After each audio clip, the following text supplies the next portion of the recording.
I'm Josh Kopel, a Michelin-rated restaurateur and the president of the California Restaurant Association's Los Angeles chapter. Today, in partnership with Yelp for Restaurants, we're presenting the Restaurant Industry Town Hall. I'm here at Fellow in Westwood, California to interview Matt Landis, who's going to give us the tactics, tips, and strategies that he uses to create unforgettable cocktail experiences. Talking about storytelling in off-premise could be a massive opportunity for us to sell a lot more. The goal of the cocktail experience is to leave people feeling empowered after they've had it.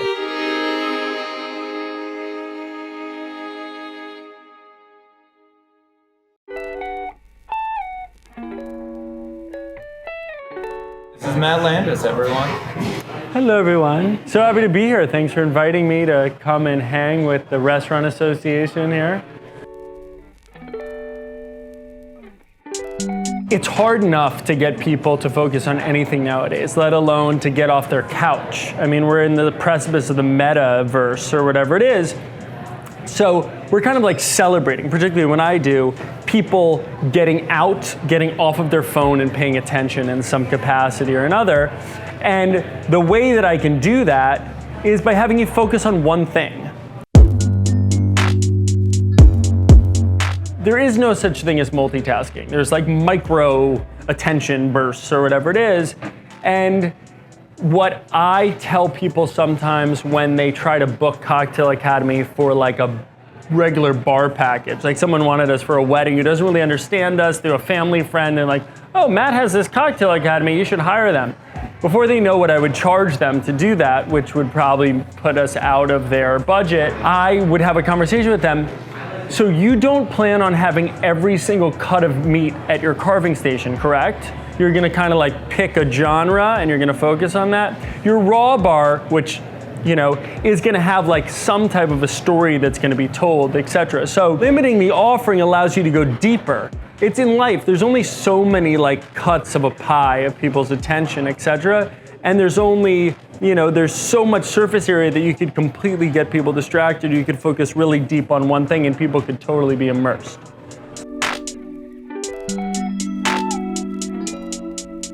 Well, and you bring up focus time and time and time again, but if you begin with the end in mind, what is the goal of a cocktail experience? The goal of the cocktail experience is to leave people feeling empowered after they've had it. So Cocktail Academy, one of our early slogans was creating a more educated cocktail consumer. Because we feel that an educated cocktail consumer is a more enthusiastic consumer. Throwback to the early 2000s. My favorite time. Yeah. That was a good time I don't for me. really remember much except for the fact that if you went to an Italian restaurant, you were gonna order like penne, ravioli, or angel hair. You didn't know what the hell tagliatelle was, agnolotti was, any of this stuff. And as soon as your server started to explain it to you, these were handmade pastas, and the impression was like from the fork and all these things, all of a sudden you knew what to ask. You were elevated, so it unleashed this ability, this like creative like autonomy for guests to start to ask for things. And then restaurants could build whole concepts with different types of homemade pastas, and you created the demand by having the conversation.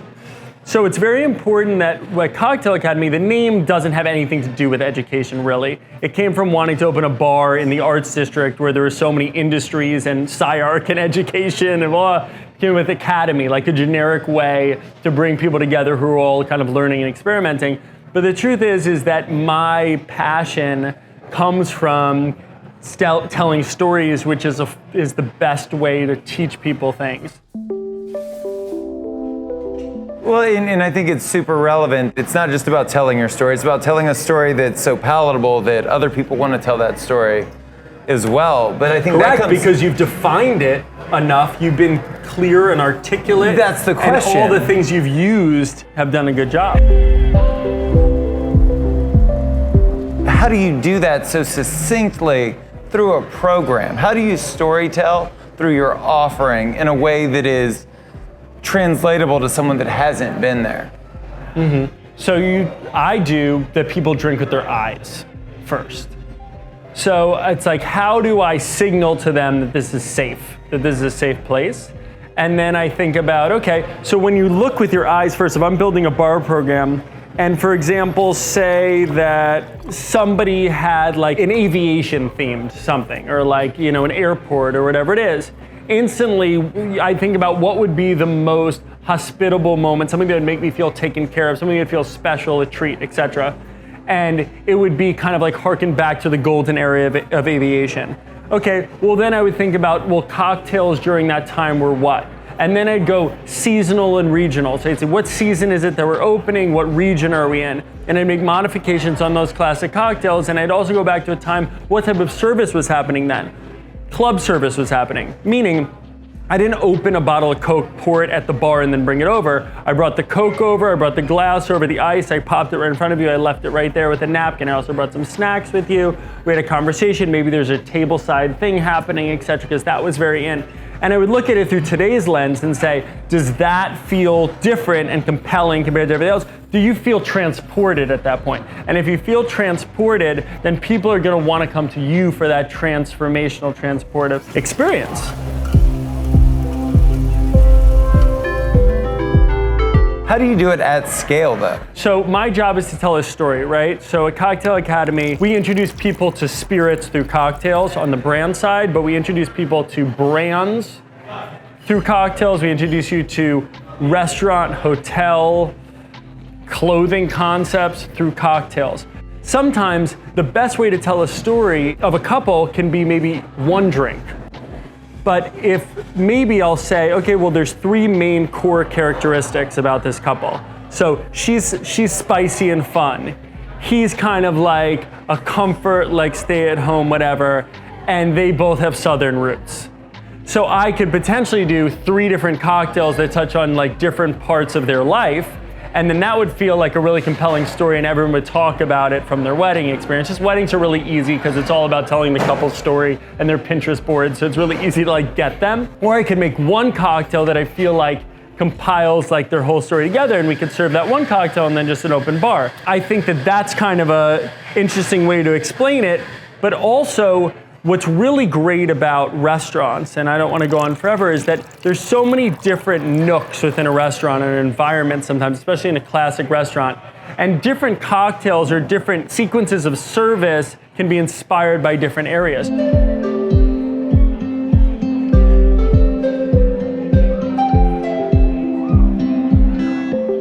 I want to talk about off-premise because I think that talking about storytelling in off-premise could be a massive opportunity for us to sell a lot more. Yes. And so I want to go big and then I want to go small. So Puff Daddy calls and he says, I want an at-home cocktail experience for 30 of my best friends. And you say, yes, give me some inspo, like what are you thinking? And he says, remember that thing Beyonce did? Where they gave everybody this huge, like the concert trunks and launched her whole like Adidas line. Like, I want to make people forget about that. Okay. What are your design directions? Like, what do you see this looking like? Tom Ford everything. Like as if Tom Ford did it. So, okay, it's a Tom Ford drinking experience.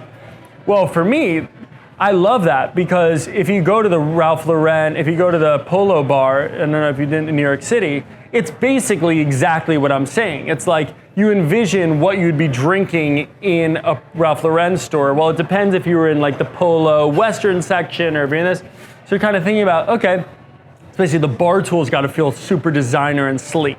Okay, all right, got it. So the materiality needs to kind of be like black, but then you've got to have like some, you know, brass finishes, but it needs to have like really clean lines. So what in his collection in terms of purses are probably closest structurally to a bar cart, okay? But you can't give him the surprise right away. It has to be delivered in something. Because if you just show up with the bar cart, that's not sexy enough. So what would it be? Probably like a shipping container that was all blacked out. But then when it came out of there, it'd need like a little bit of smoke. But could it go into their room, etc.? Now you have the bar cart. Well, people can buy furniture, so it needs to actually be a real experience. So once they get the bar cart and all their stuff's in it, what's the experience they're having? Well, the experience they have to have is to have cocktails. It needs to be fresh flowers. Now they're having cocktails, though they're just standing there. You gotta have caviar service. You have to pop open the bar. There needs to be caviar there, something salty, then you have to do the sweet things. But you can't make cocktails, you're gonna make a mess. So you have to batch them out, and if there's gonna be pre-batched cocktails, you can't have claret bottles, you gotta have those cute little dessert wine stacked Nordic bottles with labels that say like, the Combs Kitchen or whatever it is. And so they have to be kind of easy one-in-ones with the body. You have to shake it. You got to have a bar back behind there with a big Ziploc bag who takes dirty bar tools, puts it in here. Everything hidden. And it all has to happen and then say, where would you like us to place your cart and where would you like us to put our caviar, and be out in like 30 minutes. How do you do that all over the US during the New Year's week? Because I just got back from a wedding in Dominican Republic, this whole community or whatever it is, at all these restaurants. And we went to 3 different restaurants, all the exact same menu. They needed to have all the pastas, all the sushi, all this, because God forbid they didn't have the thing for the person. And I was like, so all of these restaurants have absolutely zero reason for me to go to this restaurant or the other, except for the like the outdoor ambiance or the music they're playing. I'm like, wow, are they really missing out on differentiation? Do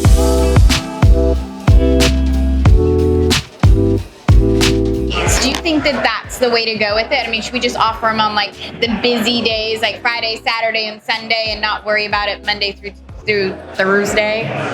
Well, I would do it by drinking culture and demand. Yeah. How often people usually aren't going to order a cocktail to go just to pound at home by themselves. Right. So it's like when they're going to have some friends over. So what we noticed is it was like we did Tiki Tuesday because it's Tuesday and tried to make that like a holiday. But we knew that Friday and Saturday, people would basically be getting their little kits, multiple things, because they'd have some friends over. Hey, we have Tiki cocktails, everything that we need. And so it's like, we're telling them basically what the ritual is or the tradition is. And that's what's really interesting is the amount of money that spirit brands spend on telling you when you drink an Aperol Spritz. You can't even feel it, but it's hundreds of millions of dollars. You are doing the same thing within your own restaurant. You have much more power because you're not going through like a 6-tier system of some random brand new rep from Southern who's trying to tell you how to make the drink. You're like, I don't get it. Versus if it came directly from the CMO, of Campari to you, he'd probably tell you in a way you're like, absolutely, that's why we drink it on a rooftop in the afternoon. It makes total sense. We're gonna build a rooftop, So it's just like you have to be your biggest advocate for your story. And actually there's something that for my best friend who's a restaurateur in Park City, Utah, he asked me if I would work. He didn't ask me. I said, I'm going to do your cocktail program. He doesn't know what's happening with it. And I said, what I want to do for you is I want to create just a box on your menu called an old fashioned. But I want people to feel like they get to drive the old fashioned, because the old fashioned is the biggest misnomer that it's only whiskey, bitters, sugar, ice. An old fashioned is spirit, bitters, water, sugar. That's what it is. It could be any spirit, it could be any sweetener, any sugar, it could be any bitters, okay? So what we did is I said, let's pick 5 spirits, choose from 5 sweeteners, everything from like a blackberry syrup to a honey to a spiced agave, whatever, to bitters, 5 different bitters, to start a conversation and to make people know this is a safe place to talk about cocktails. It's been on the menu now for 3 years.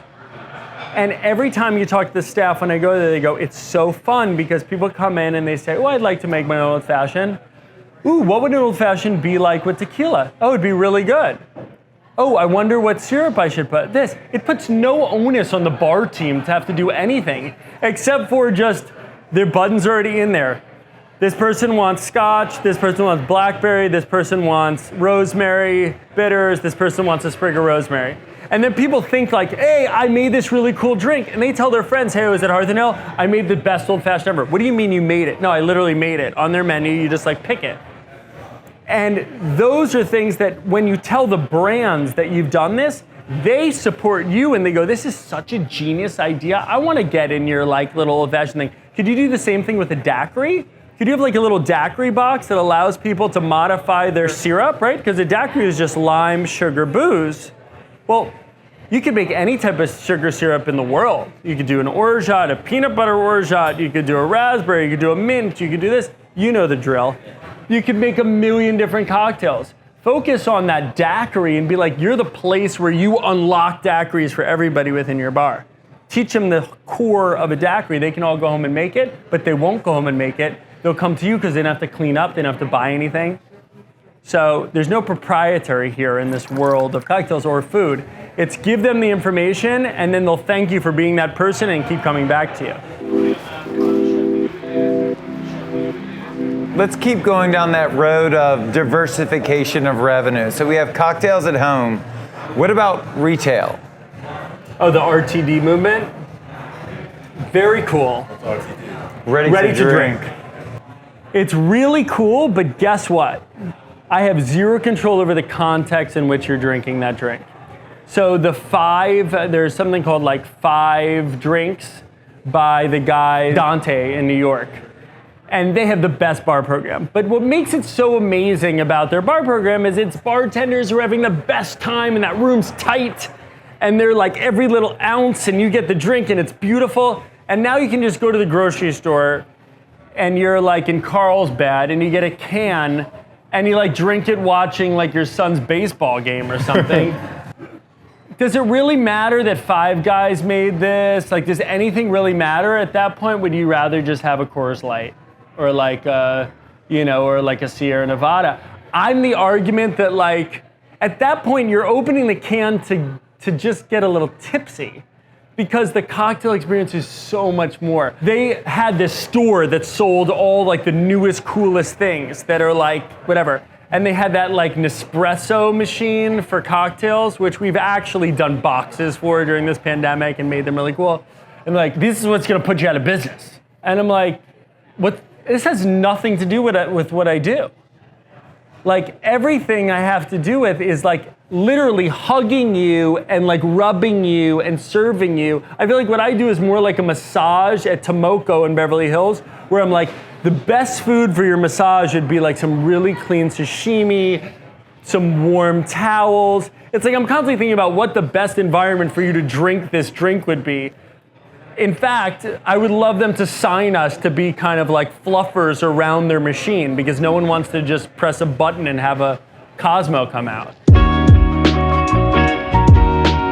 Where do you get these wonderful toys? Like when you go to craft a cocktail experience and you want glassware and lighting and garnish and swizzle sticks and where are your go-tos for ideation?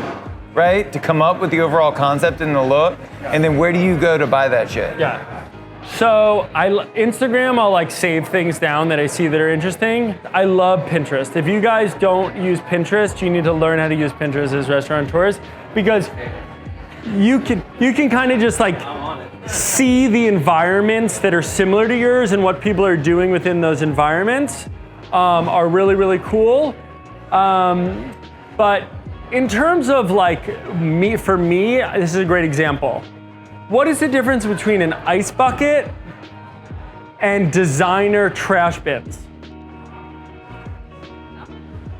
Yeah, designer trash bins look a million times better and everybody makes new SKUs every year and sometimes they're like prism plastic with brass and this, that. And when you're doing front-facing cocktail experiences on a bar cart and everyone can see what's going on and you're like at the US Open and every VIP is walking through your whiskey cart, you can't have like some ice bin hiding. It's like every element you have to curate. What about different types of candle holders for garnish containers, votives, pencil holders like those brass ones, all the CB2 letter trays that they partnered with Fred Siegel, like all this brass stuff. Those are great like catch-alls because everything kind of needs a place, and you know this in a kitchen. You as a chef, you always like you put that white linen down and you tape it and you this and it's clean and that. When people come by there, guests are like, wow, this is like everything's being handled. It's on purpose. When people go to a bar and like things are kind of all over the place, they're like concerned. And when you're at an event, you don't have a well. So you kind of put things in front. And so you put like containers, like little things around there. H&M Home, West Elm, World Market, Container Store. And you start geeking out about organization.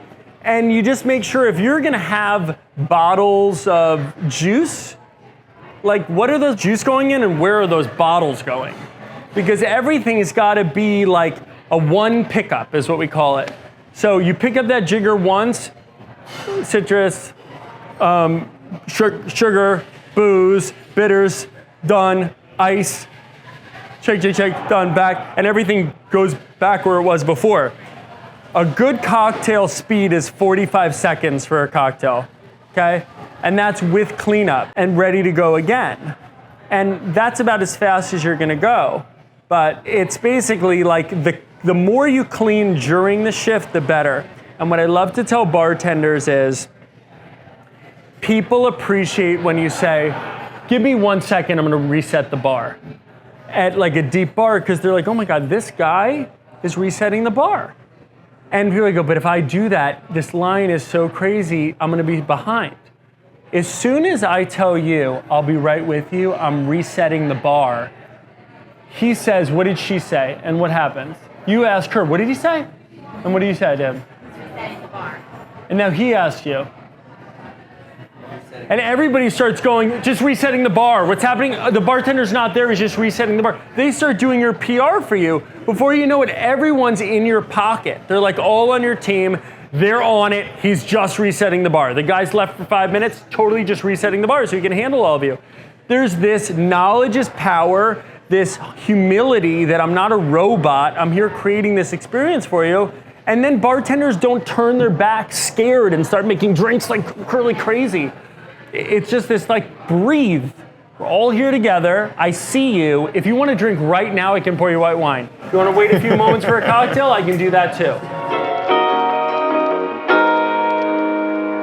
You know, with the holidays here, there are a ton of events happening everywhere, and everybody's booking events. And one of the things I think you do a great job of is creating these moments, these stations within larger events. Activation stations. Yes, like at Barack Obama's 60th birthday party. And so let's talk about his birthday party in the stations that you built out there, because I think it's beautifully illustrative of how we can build one station into one event and charge an extra 10 grand for the overall experience, and it costs you $50. Correct. It costs you a bartender and some prep and maybe floral display or something. Particularly with the president's birthday, we had a client who wanted us to come in and tell their brand stories in a way that we had done before, and connect with the party planners there, their assistants, etc., and basically own the after party. So it's kind of a blank canvas. Martha's Vineyard, there was a lawn space, etc. We had to fly out for kind of a walkthrough and kind of understand the flow of the event. What do you actually need? There was ideas about putting cocktails on like in bird cages as people came through, but then we realized that was a champagne moment. And they also didn't want anybody staying there. They wanted them moving through quickly. So a lot of times there's things that I'll diagnose that I think people want without understanding the flow. And I'm glad I have a team now that says like, wait a second, that really wouldn't make sense, because we'd pause people there. Wait till there's like that moment where they're kind of checking in and stuck, and then give them something. And so with this particular client, it was, how can we make a moment for every single brand? But it doesn't have to be a brand. For you, it could be make a moment for a dish, make a moment for a story in your history, whatever it was. So when we started, it was everyone's gonna kind of wait for their table seating once they come around the back. At that moment, we should have bottled cocktails ready to go. Barry's bottled cocktails. Harken back to what Barack Obama was called when he was younger, Barry in college, etc. Make some flavors, fun stuff. Have the labels, also keepsakes for the guests, because the guests want to keep these amazing little things. Pop those open, hand them out. Everyone can kind of drink them out of a straw, walk to their table, get disposed. Once the party's going, then what we did is we started setting up the lawn. Okay, what are iconic brands that people want to like interact with? 1942, Bullet Bourbon, Ketel One, Bailey's, and all the single malts. And just started thinking about, okay, so what's the story of an East Coast Martha's Vineyard after dinner type situation? It's kind of like bonfire, kind of s'mores, whatever it is. So we created a s'mores old-fashioned station with kind of like these barrels that were on fire, a snickerdoodle syrup, Angostura bitters, enamel mugs, fun stuff like that. Use different types of flannel patterns, etc. 1942 is actually a problem sometimes at parties. I don't know if you've seen this, but if people are serving 1942, people are just going to rip it all night and it's going to be gone. But there's allocation issues, and when you're a brand giving product, you don't want it to all get drank right away. So what we created was a drinking ritual called the salt pairing experience, where we took salts and we basically looked at the profile of Don Julio 1942 and broke out things. A hibiscus salt, a cacao salt, and a chili salt.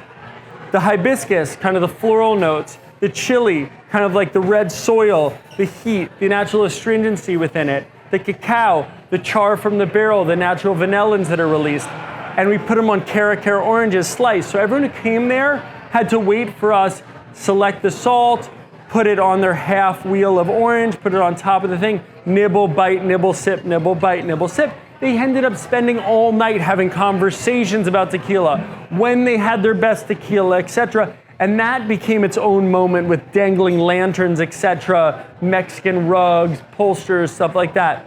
The espresso martini was the cocktail of the summer. They had like an espresso camper.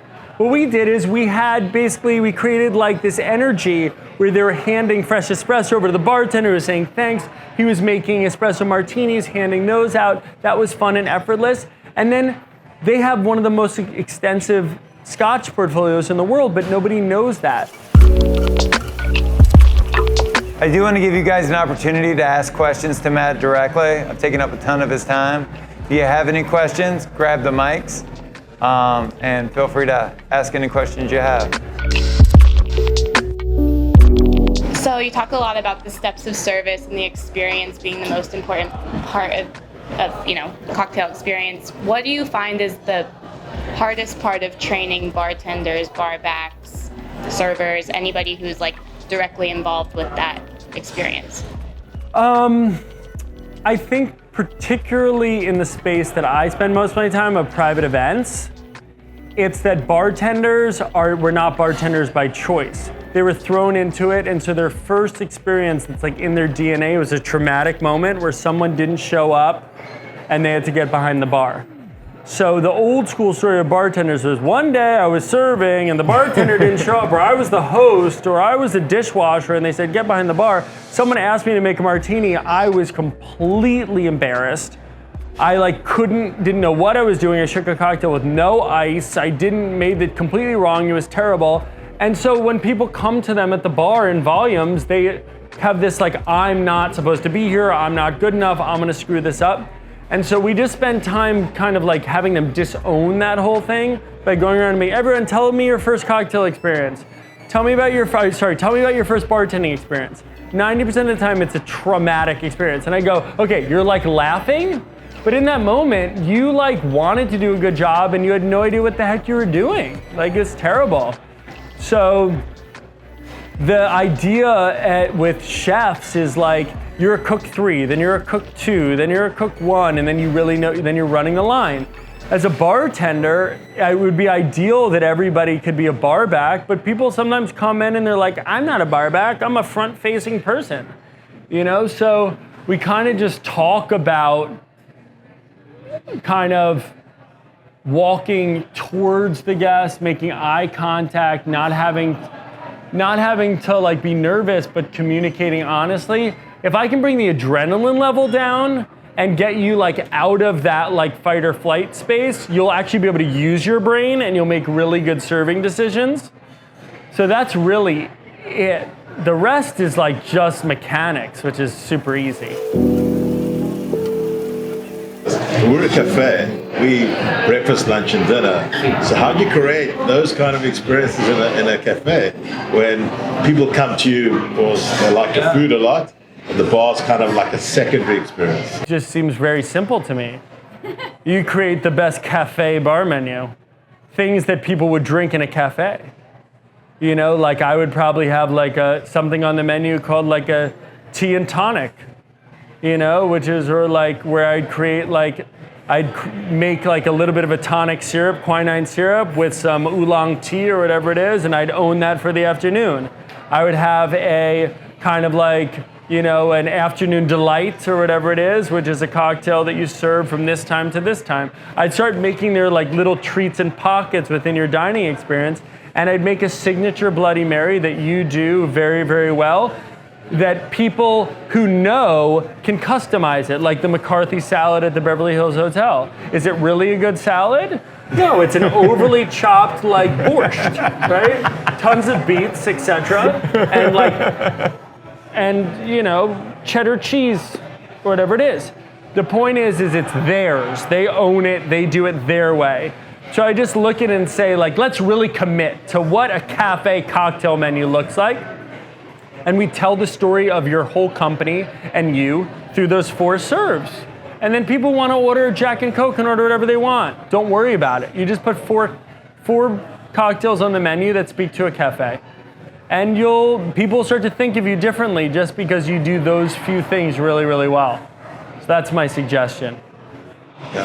I think we've been around for a long time. Our restaurant's been around for started 32 years ago. And it's the high volume at breakfast, brunch, and people come. Joel runs most of the restaurants. People come for an experience, and if you can upsell, you talk about the bartender. The bartender is a storyteller. He's the one who can sell anything. Yeah, but at a cafe, your servers are really your bartenders. That's right. That's great. So you make a menu that's so intuitive that they can tell the story for the bartender. Like for example, do you do like a nitro cold brew or anything? Yeah. Great. Well, so that's your play on espresso martini. Yeah. You do the nitro whatever it is with whatever spirit you want, which is maybe like a really great dark rum, Bacardi 8 or Zacapa or whatever it is, with some like a hazelnut whipped cream that the kitchen makes, so it has a culinary feel, with a little bit of strudel crumbles from a dessert that you had, whatever it is, and it ties in kind of the bakery and the cafe vibe into the whole drink, and people come for that, and the server can easily say it, oh, you want a cold brew? Someone's having Bloody Marys. If you're having a cold brew, you know that we have a hard cold brew. I would never call it that. But, for example, right? That could be a really great way of doing it. Don't do anything that you wouldn't do. Just do it with booze.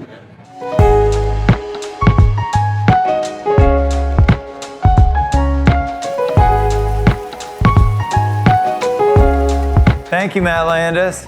This was an absolute pleasure, sir. Thank you. I really appreciated being here. It was so much fun, and I want you guys, I'm going to give you my info and just ask me, just like how you call that other restaurant group. I love sharing any experience I have, and I'm going to learn a lot from you guys. And sometimes we have to do bar programs, not have to. We have the opportunity to help people set up their bar programs, and that's a gift. And I learned from you how I can service them better. Sounds good. You certainly seem to have a passion for what you do. I do. And that's why you'll be successful, because that's 99% of the battle, right? Yeah. I really am just passionate about helping people tell their stories in creative ways, and just so happens that spirits are my medium, that I use now, but that's why I feel like I can relate with everybody here, because whether you're talking about cocktails doing it or your food menu or whatever it is, we can all kind of be inspired by that. Yeah. Well, thank you. Thank you, Matt.